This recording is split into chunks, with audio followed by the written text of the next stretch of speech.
A tea the Thanksgiving dinner. My parents looked at my 7-year-old son and said, "Bastard children there. Mother bore don't get to call us grandma and grandpa," right after rejecting the gift he'd made for them. But before I could say a word, my daughter stood up and revealed a truth that made the entire table fall silent. "Hi, I'm Lenning."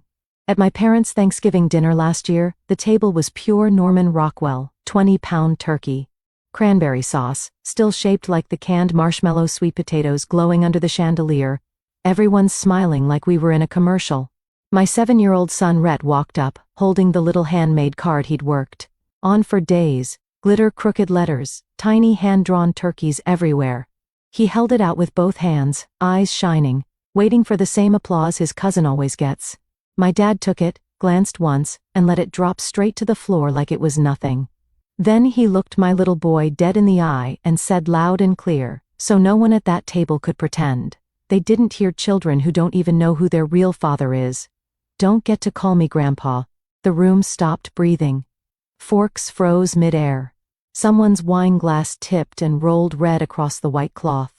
Before I could even open my mouth, my 10-year-old daughter Blair shoved her chair back so hard it crashed against the wall. She marched straight to my dad and said one single sentence that made every adult at that table go completely terrifyingly silent. I still get goosebumps every time I remember it. So tell me right now, in the comments, what do you think a 10-year-old girl said that shut down an entire Thanksgiving dinner full of grown-ups in 3 seconds flat? Drop it below. I read every single one. And if your own family has ever attacked your kids like this, share your story too. Hit subscribe because what happened next turned my entire world upside down forever. I'd been dreading the 45-minute drive from Philly to Cherry Hill all week.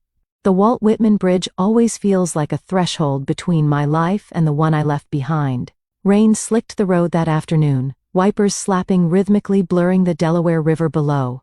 Blair fidgeted with her seatbelt in the back, humming some school song to keep Rhett calm. He pressed his nose to the window, asking for the 10th time if Grandpa would like his surprise. 4 years ago, Ryan was killed on I-95 when a tractor-trailer crossed the median just past the Girard Point Bridge. He was 32, coming home from a late shift at the engineering firm. Blair was 6, old enough to remember the police at the door.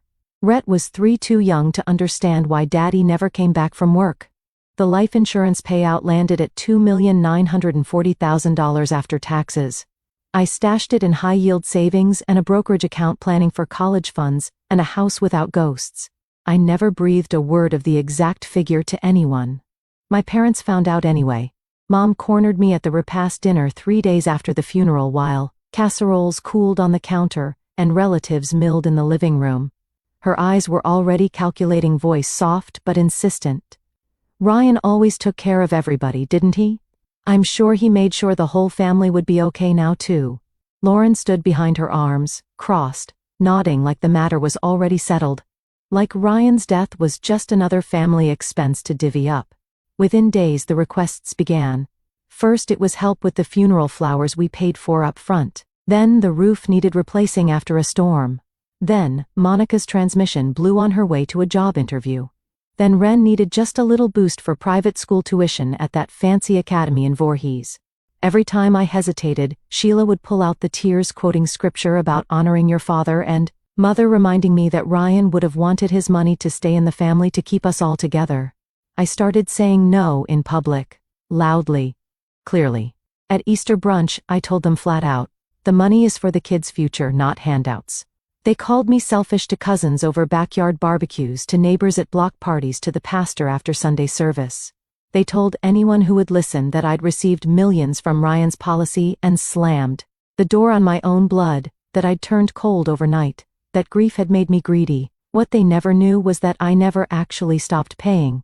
I set up silent separate accounts they could never trace. Direct mortgage drafts for the Cherry Hill house that left every first of the month pulling from a linked checking no one knew about. Property tax escrow they complained about but never saw cleared. Health insurance supplements for Lawrence's bad knee, even Ren's ballet lessons, and Monica's gym membership, the one she couldn't afford but posted about on Instagram. I routed everything through online bill pay services in my name-only trusts, layered deep enough to stay invisible. They bitched to the world that I was stingy, that I'd abandoned them while their bills vanished like magic. I let them hate me for it. The lie kept me sane. It was my quiet rebellion. My way of loving from a distance without getting burned. That Thanksgiving the house smelled like sage butter and barely contained tension. The air was thick with the kind of forced cheer that makes your jaw ache from clenching. Monica arrived early with Wren, who immediately commandeered the living room for TikToks in front of the cornucopia centerpiece, posing with fake autumn leaves and a pilgrim hat prop. My parents had surprised her with a new gaming laptop the week before because she's going places, our little star. Wren basked in it, twirling for the camera, while the adults exchanged glances that said everything and nothing. Rhett spent the whole afternoon clutching the gift bag he decorated himself, peeking at it every few minutes, like it might vanish if he looked away too long. He'd used an entire bottle of school glue and half a container of gold glitter, the kind that sticks to everything forever. Every time someone walked past, he'd duck behind the couch, cheeks flushing pink with that mix of excitement and nerves only a kid can have. Dinner was a full performance, the kind where everyone plays their part but no one believes the script. Forced laughter echoed over dry turkey slices. Monica live streamed Wren helping carve the bird with the electric knife, captioning it family traditions. My dad snapped a photo of Wren holding the tool like a trophy, posting it online with future chef in the making. Rhett sat quietly at the kids' end of the table, legs swinging under the cloth, pushing peas around his plate, waiting for his moment without a word. The conversation flowed in that stilted way, jumping from football scores to Wren's latest dance recital to veiled jabs about how hard times are these days. Sheila's eyes started to meet every few minutes, like she was tallying invisible debts. Lawrence cleared his throat, too often his fork scraping the plate like nails on chalkboard. When dessert plates were finally cleared, pumpkin pie slices uneven whipped cream melting, the kids were allowed to hand out their Thanksgiving cards. Wren went first, as always. Glossy Hallmark envelope with real cash tucked inside, the kind of gift that gets pulled out for show. Cameras flashed from every angle. Hugs enveloped her. Applause rippled around the table like she'd just won an award. Then Rhett stood up, smoothed his shirt with small hands, walked to Lawrence and held out his handmade card with both hands, eyes shining bright, waiting for the same magic to happen. Blair shoved her chair back so hard it cracked the baseboard and left a mark that would never come out. She was 10, all sharp elbows and blazing eyes, and in 4 furious steps she was standing right next to Lawrence. She bent down, snatched the glitter-covered card Rhett had offered, now crumpled on the carpet, then marched to the head of the table and slammed her own drawing down so hard the silverware jumped. It was the family portrait she'd worked on every night after I thought she was asleep. Ryan in the center, wearing the gray NASA hoodie he dyed in me, on his left. Blair and Rhett on his right, all 4 of us holding hands under a bright orange autumn tree. In purple marker she'd written across the top in capital letters, "My only real family." Blair locked eyes with my father, chin high, voice clear as a bell. "If my little brother isn't your grandson, then I'm not your granddaughter either, because I look even more like Daddy than he does." The room went dead. Sheila's wine glass tipped red, spreading across the white cloth like a crime scene. Monica's phone slipped from her hand and clattered onto her plate. Rhett's fork froze halfway to her mouth. Lawrence's face cycled from red to purple. A knife slid off someone's plate and hit the floor with a metallic ring that echoed too loud. Rhett's bottom lip trembled. He looked up at me with huge eyes, waiting for me to fix it. I couldn't move. Lawrence leaned forward, voice low and venomous but loud enough for everyone to hear. "You want to play this game? Keep that insurance money all to yourself, and the whole world will know exactly what kind of mother you are. Facebook remembers everything, Lennon. We'll make sure every single person sees the truth about those kids." Sheila nodded, eyes glittering with something ugly. "We've been quiet long enough." The threat landed like a fist in my stomach.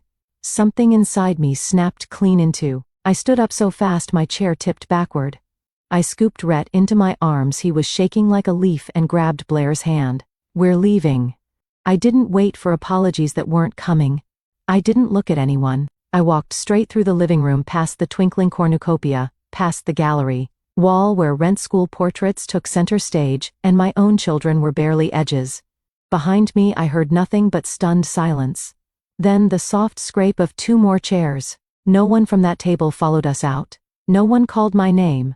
No one tried to stop us. We stepped onto the porch into cold November air. I fumbled for my keys while Rhett buried his face in my neck, hot tears soaking my sweater. Blair stood rigid, clutching her drawing like a shield jaw set the same way Ryan's used to when he was angry. I buckled them both in the back seat. The engine roared to life. I pulled away from the curb, without looking in the rearview mirror. The bridge lights blurred through the rain as we crossed back into Pennsylvania, the skyline of Philadelphia rising ahead like the only safe place left in the world. Rain hammered the windshield the whole way home. We pulled into the garage in Manayunk, the automatic door rumbling shut behind us like the final curtain on a very bad play. Rhett was out cold, head lolling against the car seat, glitter still clinging to his eyelashes. Blair sat beside him, arms wrapped tight around her, drawing silent tears, cutting clean tracks through the dust on her cheeks. I carried Rhett upstairs, first tucked him in, pulled the blanket to his chin. Blair followed without a word, changed into pajamas, then crawled into the middle of my bed and curled into a ball. I lay down beside her, stroking her hair until her breathing finally evened out. When I was sure both kids were asleep, I went downstairs, poured myself a glass of water. I didn't drink, and sat on the kitchen floor with my back against the cabinets. For 4 years, I had carried this alone. Tonight the weight became unbearable. I opened my phone, pulled up the banking app, and stared at the recurring transfers one last time. Then I woke the kids. I carried Rhett into my room and laid him next to Blair. They stirred, but didn't fully wake. I sat on the edge of the bed, took a breath that felt like broken glass, and started talking. Mommy needs to tell you something very important, and I need you to listen with your hearts. Okay. Blair rubbed her eyes and nodded. Rhett blinked up at me, confused, but trusting. When Daddy went to heaven, he left us a lot of money so we would always be safe. Almost $3 million. I never told anyone how much, not even Grandma and Grandpa. Blair's eyes widened. For 4 whole years I used that money to pay for Grandma and Grandpa's house. I paid their bills, their car, Aunt Monica's car, rent, school, everything, every month, quietly, so they would never worry. Rhett whispered, "Why didn't you tell them?" Because they were mean about money. They wanted me to give it all away and said bad things if I didn't. So I said no out loud, but I still helped. I thought it was the right thing to do. Blair's voice was small, but they were mean to us tonight. They were. I opened the app and turned the screen so they could see. Tonight, I stopped. Every payment, every dollar. It's over. I tapped cancel on the biggest line, the Cherry Hill mortgage. Confirmed. Tapped cancel on Ren's tuition. Confirmed. Tapped cancel on Monica's car. Confirmed. One by one, every transfer disappeared. Blair watched the screen, then looked at me. Are we poor now? I laughed through tears. No, baby. We still have more than enough for us, more than we'll ever need. This money was always for you and your brother. Tonight, I finally chose us. Rhett reached for my hand. Blair scooted closer and wrapped her arms around my waist. I held them both until the shaking stopped. For the first time in 4 years, I slept without a knot in my stomach.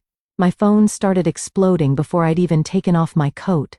The screen lit up like a Christmas tree that refused to die. Sheila's name flashed first. I let it ring. 43 seconds of voicemail later, I had a screaming match in my ear about betrayal, lawyers, and Ryan's money. I deleted it mid-sentence. Lawrence called 2 minutes later, same ringtone cutting through the quiet house like a chainsaw. He didn't bother with hello. You think you can just cut us off? We know exactly how much that policy paid out. You'll be hearing from our attorney first thing tomorrow. I pressed block before he finished the threat. Monica went nuclear. 6 missed FaceTime calls in a row. Then a barrage of texts in all caps that made the phone vibrate itself off the counter. You are dead to this family. We know the truth about those kids. You will regret this, Lennon. Everyone will know what you really are by midnight. I had blocked 11 numbers. My parents' cell's the Cherry Hill landline. Monica's work phone. 3 aunts who suddenly remembered they existed, even Ren's iPad, because Monica was using it to send crying Bitmoji videos with captions like, "How could you do this to Grandma?" I finally turned the phone face down and tried to sleep. I lasted maybe 3 hours. At 3:07 a.m., I woke up needing water and saw the red bubble had climbed past 600 notifications Mom had posted at 2:04 a.m. Public, of course. A side-by-side photo: Ryan at 25 in his NASA shirt next to Rhett at 7. Red circles around their faces, arrows pointing to noses, eyes, chins. The caption was a wall of text that started with "The truth is painful, but it must be told." These children bear absolutely no resemblance to my beloved late son-in-law Ryan, whom we all adored. We have quietly wondered for years. Lenning has now chosen money over blood. Please pray for us in this difficult time. Monica commented within 60 seconds, broken heart emoji, prayer hands, and a Bible verse about reaping what you sow. By sunrise, the post had 312 shares. By the time I made coffee, it was 843. The Cherry Hill Moms group with 42,000 members turned it into the longest thread I'd ever seen. The Presbyterian Women's Guild Sheila had chaired for 12 years started an official prayer chain titled, "Healing for a Divided Family." Comments poured in faster than I could refresh. I always thought the little boy looked nothing like Ryan. Ryan was such a good man. This is heartbreaking. She's living off his insurance while lying to everyone. Someone needs to demand a DNA test for those poor babies. Explains why she never let us see the kids much. Classic gold digger move. I feel sick for Ryan's parents. Someone screenshotted my public Venmo history from years ago and posted it with the caption, "Living large on a dead man's money." Another user zoomed in on old Christmas photos, drawing red lines between Ryan's childhood face and Rhett's, declaring no match, not even close. The gossip jumped to the South Jersey parents and kids group with 38,000 members. A stranger posted baby pictures of Ryan next to Rhett, with the caption, "You be the judge." Another wrote, "I feel so sorry for Ryan's real family. Someone calls CPS. My inbox filled with fake sympathy and outright venom." A woman from Blair's swim team sent a prayer hand emoji and asked if everything was okay at home. A former CO worker forwarded the post with thoughts and prayers and a side-eye emoji. Even the mom of Rhett's T-ball teammate texted, "Hey girl, people are saying some stuff? Just checking in." The phone kept vibrating on the nightstand like it had a pulse of its own. I scrolled until my eyes burned, stomach churning, every comment a fresh cut. Blair walked in looking for cereal and saw my face. "Mommy, why is Grandma saying mean things about you and Daddy on the internet?" I closed the laptop, pulled her onto my lap, and held on until she squirmed. That was when I stopped shaking and started planning. I sat alone in the dark living room, laptop glowing on my knees. The blue light, the only thing cutting through the black. The house was silent, except for the low hum of the refrigerator and the occasional creak of old wood settling. Rhett and Blair were finally asleep upstairs, exhausted from a day of pretending everything was normal. I hadn't slept more than 2 hours in 3 days. I opened a new browser tab and booked the first available appointment at a private DNA lab in Center City. No chain pharmacy kit, no mail order gamble. I wanted an accredited facility with chain of custody paperwork that would hold up anywhere. I paid the rush fee without blinking. 9 calendar days for results guaranteed. I drove the kids down the next morning. Blair rolled her eyes but held still while the tech swabbed her cheek. Rhett thought it was the coolest science experiment ever, asking if the cotton stick tasted like candy. I signed every form, paid in full, and walked out with sealed envelopes that felt heavier than gold. The wait was hell. Every notification ping made my stomach drop. Every new comment on Sheila's post felt like a fresh cut. I refreshed the lab portal 20 times a day. I printed Ryan's old photos from every age: newborn, hospital picture, kindergarten, graduation, high school, prom, the one from his 25th birthday, where he's grinning in that same crooked way Rhett does when he's trying not to laugh. 9 days later, the secure email arrived at 6:12 a.m. I opened it on the kitchen table while the coffee brewed. The kids were still asleep. The house was so quiet, I could hear my own heartbeat.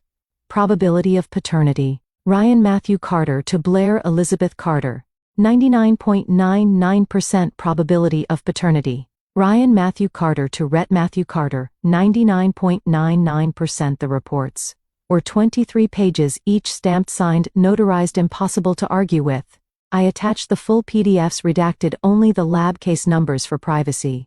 Then I added 8 photos: Ryan at 3 months, 1 year, 5 years, 10 years, 15, 20, 25, 30.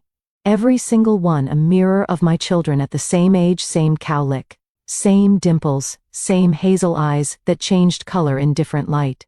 I wrote one post public, no emojis, no exclamation points, to everyone who spent the last week calling my children names, spreading lies, and praying for my family to be torn apart. Here are the official paternity reports from an accredited laboratory with chain of custody documentation. Here are photos of their father at the exact same ages. My children are Ryan's, they always were. The only thing they inherited from certain relatives is the ability to spot cruelty when it's dressed up as concern. We are done explaining. I hit post at 7:03 a.m. By 7:15. The first "oh my god" comments started appearing under my post. By 8, Sheila's original thread was flooded with people tagging her. "You owe this woman an apology. Take this down. This is disgusting." By 9, the Cherry Hill group moderator deleted Sheila's post and banned her for violating community guidelines against targeted harassment. The Presbyterian Women's Guild removed her from every committee and deleted the prayer chain titled "Healing for a Divided Family." Someone leaked the minutes Sheila's name was struck through in red. Monica's employer, a regional accounting firm in Mount Laurel, announced an internal investigation that same afternoon. New Jersey Board of Accountancy rules are clear: public behavior that brings disrepute on the profession can trigger disciplinary action. She was placed on unpaid administrative leave pending review. Her LinkedIn went private by noon. The tide turned so fast it gave me whiplash. The same women who had written "poor Ryan" 48 hours earlier were now posting crying emojis under my DNA post with captions like "Science doesn't lie," and "those poor babies have been through enough." I didn't celebrate. I just closed the laptop, made pancakes shaped like dinosaurs, and let my kids eat them in their pajamas while the world outside finally shut up. A quiet Wednesday morning, an 8.05 area code flashed on my screen. I almost let it go to voicemail. The number was California. I didn't know anyone in California anymore. I answered anyway. "Lennon, it's Uncle Richard, Sheila's younger brother. The one who left New Jersey 35 years ago, opened a single taco stand in Santa Barbara and turned it into a 23-location chain called Pacifico Grill. The one who never married, never had kids, and who my parents always referred to as the rich uncle who forgot where he came from. He didn't bother with hello. I've been following the whole mess," he said, voice gravelly from years of yelling over restaurant kitchens. Every post, every comment, every lying caption.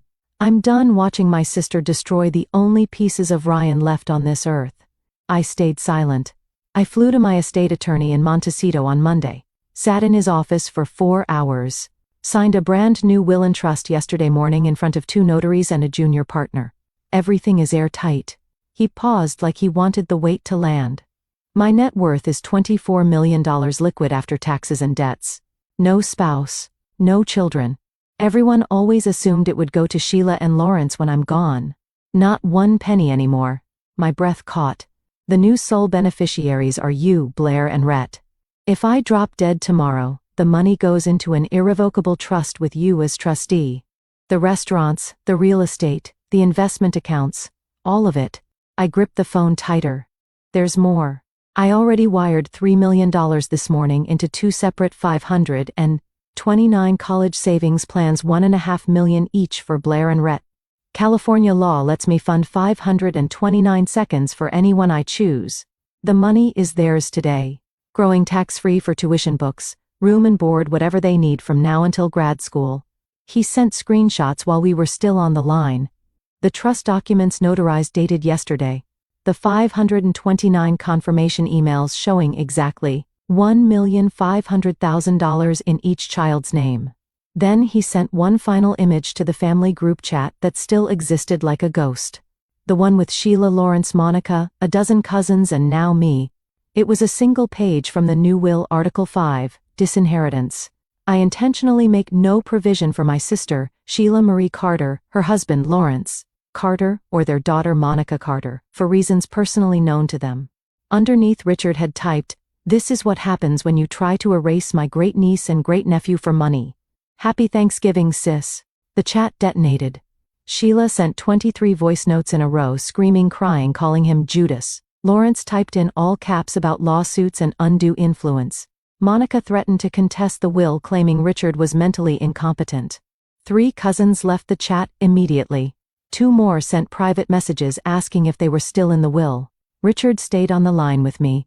I'm selling the flagship location in Santa Barbara and moving back east next month. The kids deserve an uncle who shows up, and I'm tired of ocean views when my real family is here. I started crying so hard I couldn't speak. He laughed softly, the same laugh Ryan used to have when he was genuinely happy. Stop thanking me, kiddo. Ryan was the closest thing I ever had to a son. Those two little ones are the only blood of his walking around. This is what family does. The next autumn, golden leaves blanketed the lawn of the Cherry Hill house one last time. The foreclosure sign went up in February. Sheila and Lawrence had missed 6 consecutive mortgage payments after my autopays vanished. The bank sold the 4-bedroom colonial at sheriff's auction for $40,000 less than they owed. The moving truck came on a rainy Tuesday. Neighbors watched from behind curtains as my parents loaded 30 years of furniture into a single U-Haul and drove away. They now rent a 1-bedroom apartment above a check-cashing place in Camden. The kind with security gates and a permanent smell of fried onions in the hallway. Monica's accounting license was suspended for 6 months after the state board found her social media posts violated professional conduct rules. The firm let her go the same week. She works the night shift at a Wawa on Black Horse Pike scanning lottery tickets and energy drinks under fluorescent lights until 2 in the morning. Her Instagram, once full of Ren's dance recitals and beach vacations, is now private and silent. Richard closed the sale of his flagship Santa Barbara location in June. The moving van arrived in August. He bought the house next door to ours on the main line. A 6-bedroom stone colonial with a pool and a tree house already in the backyard. He turned the basement into a game room for the kids and the attic into a guest suite. He never uses because he's always at our place. The trust he created is now worth $24,312,000 and growing. The 529 plans have crossed $3,800,000 combined. Blair wants to study marine biology. Rhett wants to build rockets like his dad. They can do both twice if they want. We spend weekends cooking massive Sunday dinners. Richard makes the best carnitas east of the Mississippi. The kids call him Poppy Rich. He taught Rhett how to flip tortillas without burning his fingers, and Blair how to negotiate like a shark. At night he reads them the same bedtime stories Ryan loved when he was little. I blocked every number from the old life. No forwarded mail, no accidental Facebook memories, no birthday cards returned to sender. The silence is perfect. Sometimes I drive past the old Cherry Hill house when I'm in the neighborhood for Blair's orthodontist. New owners painted the front door navy and hung a tire swing where Sheila's plastic reindeer used to stand. Kids' bikes litter the driveway. The place looks lighter, like it's breathing again. I never feel guilty. Blood doesn't earn the right to hurt you. Love isn't owed just because someone gave birth to you. Family is the people who fly 3,000 miles to stand in your kitchen and say, "Those babies are mine now too." Family is the uncle who rewrites his entire life to protect children who share his blood but never asked for his money. Family is choosing every single day to show up to listen to love without conditions. And for the first time in my entire life, I have exactly that.